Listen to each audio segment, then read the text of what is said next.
guys, I'm Kristen. Welcome and welcome back to my channel. Today I want to share a few of the 2023 releases that I originally passed on, and then after hearing people talk about them in their favorites from the year, I've decided that I'm actually still interested. And I'd like to go back and read those books from last year. Some of these I did know about last year when they came out, and I just, for whatever reason, wasn't buying the original pitch for the book.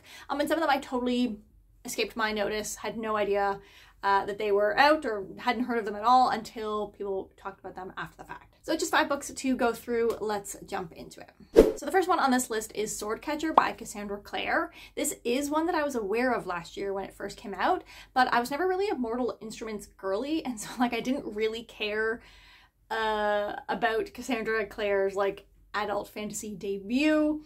And I didn't really, I think that that's a really tough transition if you've been a young adult writer for so long to then go to adult fantasy. I didn't have particularly high hopes that it would be amazing. A little bit judgmental for sure.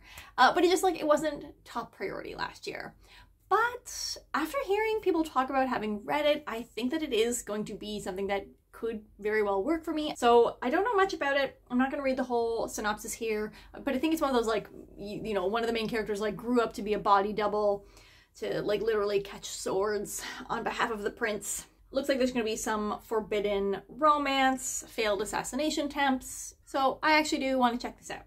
The next one is These Burning Stars by Bethany Jacobs. This is a sci-fi. It is maybe it's a sci-fantasy, but it is a new to me author. I don't read a ton of science fiction. I had some successes with some sci-fi last year. And I heard about this one on Tori Morrow's channel, and she just made it sound so good. I'm just gonna read the intro blurbs. So it says, a dangerous cat and mouse quest for revenge, an empire that spans star systems built on the bones of a genocide, a carefully hidden secret that could collapse worlds, haunted by 3 women with secrets of their own, all collide in this twisty, explosive space opera debut, perfect for readers of Arcady Martin and Cameron Hurley. Haven't read either of those authors. I do like a good revenge story. I don't remember if it's the revenge is against the system, which is not my favorite revenge, but whatever was said in the moment about this book made me want to pick it up.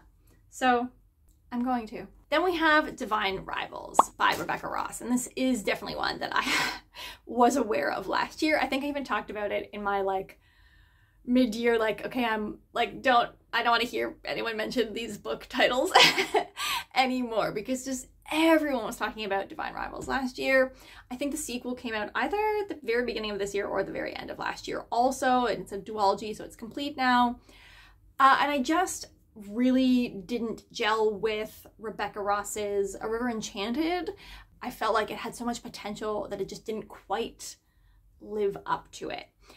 From an atmospheric perspective, it could have been so good, and it just wasn't. So that made me really skeptical about Divine Rivals. But man, this hype train just won't stop. So many people are still talking about it. We're getting, this year now, we're all already getting comps to Divine Rivals from last year.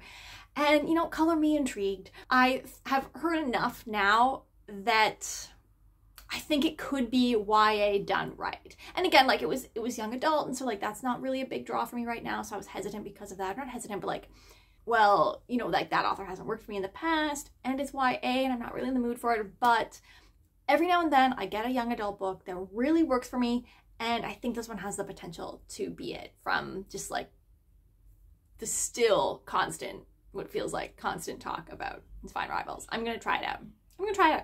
Another sci-fi, we have The Deep Sky. This one definitely was not on my eye last year. I don't really have my finger on the pulse of sci-fi releases at large, but I heard about this one either in a wrap-up or a favorite from the year, and it sounded really good. So I think the setup here is that it's a closed-door spaceship murder mystery kind of a thing, where I think it's a group of elect people, a large selection of people who are being sent away by humanity to hopefully colonize somewhere else, something like that. Yeah, Earth's on the eve of environmental collapse. A single ship carries humanity's last hope.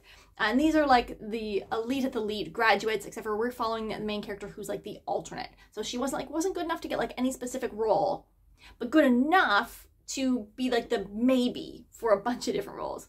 And then somebody on the ship dies, or there's a body found or something, and because she like doesn't have any other specific role, it's her job to figure out what is who the murderer was. And they all know each other because they like went to school with each other and like in this like long term competition to gain these spots, so like things are tense. And I think there's like the politics of back home and like all of the countries that they represent are maybe starting to get tense, and that is causing some tension involved with this murder mystery as well. I don't know, like sometimes murder mysteries work for me. I just feel like this is such like an interesting dynamic. Oh, maybe it's not a murder mystery. Maybe there was a bomb that went off. Oh, lethal bomb kills some crew. So sort of a murder. It's short actually too, so that also could really work for me right now. And then the final one here is The Sword Defiant. This is another one that was on my eye last year. I probably would have picked it up if I had been able to get a copy of it. So I still don't know that I'm gonna get access to it, but I would really like to. And this is a trope or like setup that I'm almost always gonna pick up, and that is heroes after the fact. So like catching back up with a gang of heroes 10, 15, 20 years later. How have the events of the past, like their heroic whatever efforts get taking down the big bad, how does that change their lives now? What has become of them? That kind of a thing. I have seen this been done well. I have seen it been done not to my taste. And I'm very curious to see how this one goes. I think the deal here is, though, we're getting somebody who was part of that group originally, and then like what's happening now is that there's, you know, a new or a returning threat, and it something to do with the threat, like it makes it clear that it is definitely somebody from that past hero group, like something that only one of them had access to. So now our main character has to like go say hi, catch up with all the old crew members, but also probably possibly kill some or one of them, or like maybe some of them are monsters now. I think that's fun. Okay, that is it. Those are the new releases from last year that I still want to pick up. Are there any of these books that you have read?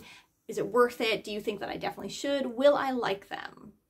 And are there any books from last year that you still want to pick up that for whatever reason you either didn't hear about them, you heard about them too late, or you just like never got a copy of or didn't get around to it? Let me know what 2023 releases you still have your eye on. And I will talk to you guys next time. Have a great day. Bye.